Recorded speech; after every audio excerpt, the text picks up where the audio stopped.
प्रधानमंत्री नरेंद्र मोदी आपके विधायक, आपके सांसद खुलेआम सार्वजनिक मंचों पर मुसलमानों के खिलाफ जो हैं बयान दे रहे हैं, उनके खिलाफ हिंसा की वकालत कर रहे हैं, मगर आप पूरी तरह से खामोश हैं। मैं आपसे समझना चाहता हूं, क्या आप समाज को अराजकता की तरफ ढकेलना चाहते हैं? आपकी खामोशी इस समाज को एक दंगे की तरफ ढकेल रही है, एक बहुत ही भयावह स्थिति की तरफ ढकेल रही है, और आप पूरी तरह से खामोश हैं। मैं आपको बतलाना चाहूंगा दोस्तों कि दिल्ली में रविवार को एक सभा होती है और वहां पर भारतीय जनता पार्टी की ये दो नेता, सांसद प्रवेश साहिब सिंह और विधायक नंद गुर्जर, इन दोनों ने भड़काऊ बयान दिए और प्रधानमंत्री नरेंद्र मोदी अब भी इस पर पूरी तरह से खामोश हैं। सबसे पहले मैं आपको बतलाना चाहूंगा कि मुसलमानों का नाम लिए बगैर प्रवेश साहिब सिंह ने उनके आर्थिक बहिष्कार की बात की। उनका बयान क्या है दोस्तों, आपके स्क्रीन पर आ रहा है।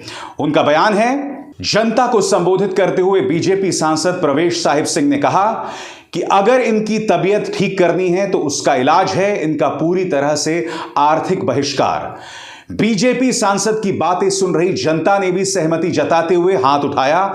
इसके साथ ही उन्होंने जनता से अपील की कि वो मुसलमानों की दुकानों से कोई सामान ना खरीदें और इनको किसी भी प्रकार की मजदूरी ना दें। और प्रवेश साहिब सिंह के इस भड़काऊ बयान पर कांग्रेस ने भी कड़ी आपत्ति दर्ज की है। पार्टी की नेता सुप्रिया श्रीनेत का बयान आपके स्क्रीन पर। यह भाजपा सांसद मंच से खुलेआम मुसलमानों के पूर्ण बहिष्कार की मांग कर रहा है। नफरत भड़काने के लिए इसकी जगह जेल में है। मीटिंग सरकारी अनुमति पुलिस की मौजूदगी में हुई। Delhi police, commissioner of police, कार्रवाई कब होगी? मीडिया मौन व्रत कब तोड़ेगा? मोदी जी कब तक ऐसे ही नफरत फैलवाते रहेंगे? और बात सिर्फ इनकी नहीं है, आपके स्क्रीन पर यह है बीजेपी विधायक नंद किशोर गुर्जर। उन्होंने भी जो भड़काऊ बयान दिया है मैं आपको पढ़ के सुनाना चाहता हूं। मैं दिल्ली पुलिस के जवानों से कहूंगा, हाथ पर हाथ धरकर ना बैठिए। यह जिंदगी एक बार मिलती है, नौकरी नहीं जाएगी इस सरकार में। चौराहे पर एनकाउंटर कीजिए। योगेश्वर आचार्य, कहने को एक धार्मिक आचार्य, और इन्होंने जो कहा है वो मैं दोहरा भी नहीं सकता। एक लाइन में सिर्फ इतना कह सकता हूं, मुसलमानों के खिलाफ हिंसा की खुलेआम वकालत एक मंच से। अभी कुछ दिनों पहले जंतर मंतर में भड़काऊ बयान दिए गए थे। भाजपा का ये पिछलग्गू अश्विनी उपाध्याय वहां मौजूद था। कपिल मिश्रा जैसे लोग वहां किरदार निभा रहे थे।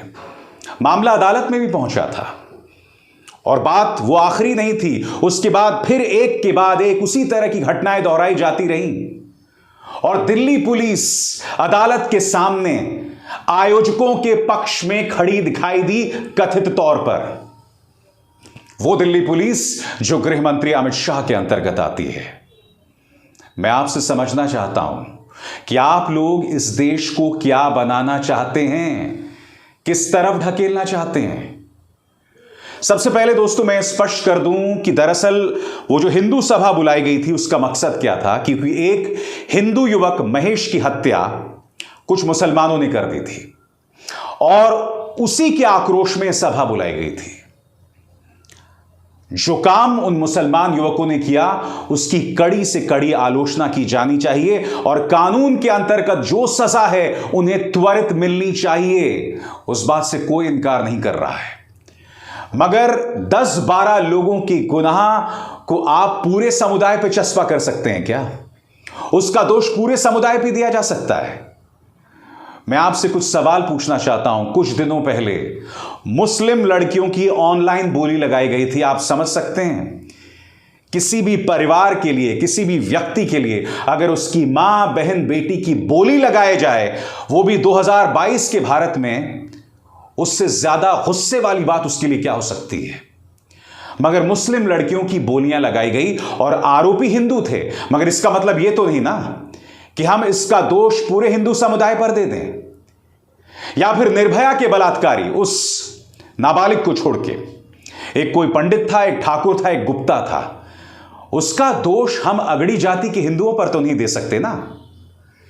जिन लोगों ने गुनाह किया, जिन लोगों ने महेश की हत्या की, वो अपराधी थे। जिन लोगों ने निर्भया के साथ वो जघन्य अपराध किया, वो अपराधी थे। जो लोग सुल्ली और बुल्ली डील्स में मुस्लिम महिलाओं की बोली लगा रहे थे वो अपराधी थे। उसके लिए आप पूरे समुदाय पर निशाना नहीं साध सकते, पूरी किसी जाति पर निशाना नहीं साध सकते। मैं आपसे सिर्फ इतना कह रहा हूं। मगर इन तीन लोगों ने जिसका जिक्र मैंने किया, जिस पर प्रधानमंत्री नरेंद्र मोदी अब भी खामोश बने हुए हैं, वो ये समझ नहीं पा रहे हैं कि इस तरह से खामोशी अख्तियार करके आप पूरे देश को एक अराजकता की तरफ ढकेल रहे हैं। और उसकी झलक हमें दिल्ली दंगों में मिल चुकी है। प्रधानमंत्री जब कल इस तरह के बयानात दिए जा रहे थे, आप गुजरात में थे, आप मोढेरा सन टेम्पल का उद्घाटन कर रहे थे। कल आप एक तरह से देश के पर्यटक मंत्री बन गए थे, गुजरात के पर्यटक मंत्री बन गए थे। आप पूरे देश से अपील कर रहे थे कि आप मोढेरा सन टेम्पल आइए, क्योंकि आप भी जानते हैं कि इस तरह की अपील करने से आपको वोट्स मिलेंगे। मगर मैं आपसे समझना चाहता हूं कि देश का जो अमन सुकून है, देश की जो आंतरिक सुरक्षा है, वो भी तो आपकी जिम्मेदारी है ना। अगर देश की आंतरिक सुरक्षा बिगड़ती है तो आपके लिए चिंता की बात होनी चाहिए ना। और अमित शाह जी, मैं आपसे सवाल पूछना चाहता हूं, आपका एक सांसद इस तरह का भड़काऊ बयान दे रहा था, उत्तर प्रदेश में आपका एक विधायक इस तरह से भड़काऊ बयान दे रहा था, आप अब भी खामोश हैं? आप तो देश के गृह मंत्री हैं ना। आपके सामने दिल्ली दंगों की मिसाल आ चुकी है और उन दिल्ली दंगों के दौरान भी आप पूरी तरह से खामोश रहे थे। आपने उस वक्त कुछ नहीं कहा था, आप कहीं नहीं दिखाई दिए थे। मैं आपसे सवाल पूछना चाहता हूं, क्यों इन मुद्दों पर प्रधानमंत्री नरेंद्र मोदी और गृह मंत्री अमित शाह की खामोशी बनी हुई है? दोस्तों, क्या आप जानते हैं, हाल ही में जस्टिस मदन लोकुर की अध्यक्षता में दिल्ली दंगों पर एक नागरिक समिति की रिपोर्ट आई है और उस रिपोर्ट में मोदी सरकार, दिल्ली पुलिस प्रशासन और गोदी मीडिया के किरदार पर कड़ी आपत्ति जाहिर की गई है। उस रिपोर्ट में यह भी कहा गया है कि हम ये तमाम बातें कह तो रहे हैं, मगर हम जानते हैं कि सरकार इस पर कोई एक्शन नहीं लेगा। आप जानना चाहेंगे वो रिपोर्ट क्या कहती है? वो खौफनाक रिपोर्ट की एक एक पंक्ति पर आपको गौर करना पड़ेगा दोस्तों। इससे पता चलेगा कि ये मीडिया किस तरह का आपराधिक किरदार निभा रही है। सबसे पहले मैं आपको बतलाना चाहूंगा कि उस रिपोर्ट में दरअसल कहा क्या गया है। वो रिपोर्ट जो जस्टिस मदन लोकुर की अध्यक्षता में सामने आई है, आपके स्क्रीन पर। दिसंबर 2019 में देश के कई इलाकों में सीएए के विरोध में प्रदर्शन होने लगे, जिसमें दिल्ली शहर, शाहीन बाग और उत्तर पूर्वी दिल्ली विरोध का एक प्रमुख केंद्र बन गया था। इस बीच दिल्ली में विधानसभा चुनाव की घोषणा हुई। बीजेपी ने सीएए के विरोध में प्रदर्शनों को अपने चुनाव प्रचार का मुख्य मुद्दा बनाया और इन प्रदर्शनों को राष्ट्र विरोधी और हिंसक करार दिया। अनुराग ठाकुर और कपिल मिश्रा जैसे बीजेपी नेताओं ने सीएए के विरोध में प्रदर्शन कर रहे लोगों को खुलेआम देश का गद्दार कहा और उन्हें गोली मारने का नारा लगाया। मुसलमानों के खिलाफ बनाए जा रहे इस माहौल को टीवी चैनल्स और सोशल मीडिया ने और हवा दी। प्रवेश साहिब सिंह, जिसने मुसलमानों के आर्थिक बहिष्कार की बात की दोस्तों, ये वो व्यक्ति है जिसने शाहीन बाग आंदोलन के दौरान और दिल्ली चुनाव में यह कहा था कि शाहीन बाग के लोग आपके घर में घुसकर आपके परिवार की लड़कियों और औरतों के साथ दुष्कर्म करेंगे। यह आदमी कोई ऐरा गैरा नत्थु खैरा नहीं है, यह एक सांसद हैं। यह आदमी पूर्व मुख्यमंत्री साहिब सिंह वर्मा का बेटा है। इन्हें इतनी भी शर्म नहीं आ रही कि कम से कम अपने पिता की विरासत का तो ख्याल रखें। जहां तक मुझे याद है दोस्तों, साहिब सिंह वर्मा ने आज तक इस तरह का कोई भड़काऊ, इस तरह का वाहियात, इस तरह का अश्लील बयान कभी नहीं दिया।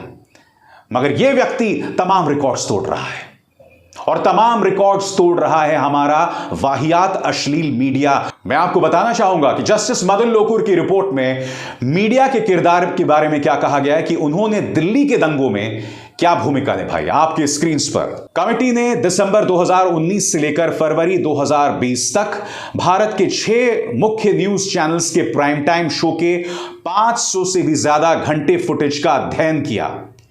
इन 6 चैनलों में अंग्रेजी के 2 यानी रिपब्लिक और टाइम्स नाउ और हिंदी के 4 Aaj Tak, Zee news, India TV, Republic Bharat news channel शामिल हैं। यानी कि इन न्यूज चैनल्स का जो है अध्ययन किया गया। और इसमें क्या बात सामने उभर कर आई, मैं पढ़ के सुनाना चाहता हूं। कमेटी ने अपनी रिपोर्ट में कहा है कि न्यूज चैनलों और सोशल मीडिया के विश्लेषण से पता चलता है कि सीएए संबंधित रिपोर्टों को न्यूज चैनलों ने मुसलमान और हिंदू के मुद्दे की तरह पेश किया। मुसलमानों को हमेशा पूर्वाग्रह के साथ और शक की नजर से दिखाया गया। चैनलों ने सीएए विरोध प्रदर्शन को हमेशा बदनाम किया, आधारहीन साजिश को हवा दी और उन विरोध प्रदर्शनों को जबरन खत्म करवाने की मांग की। और बात यहां नहीं रुकी दोस्तों। आपको याद होगा तबलीगी जमात का जब मामला आया था, तबलीगी जमात को लेकर भी मीडिया न्यूज चैनल्स ने उनके खिलाफ जबरदस्त प्रचार किया।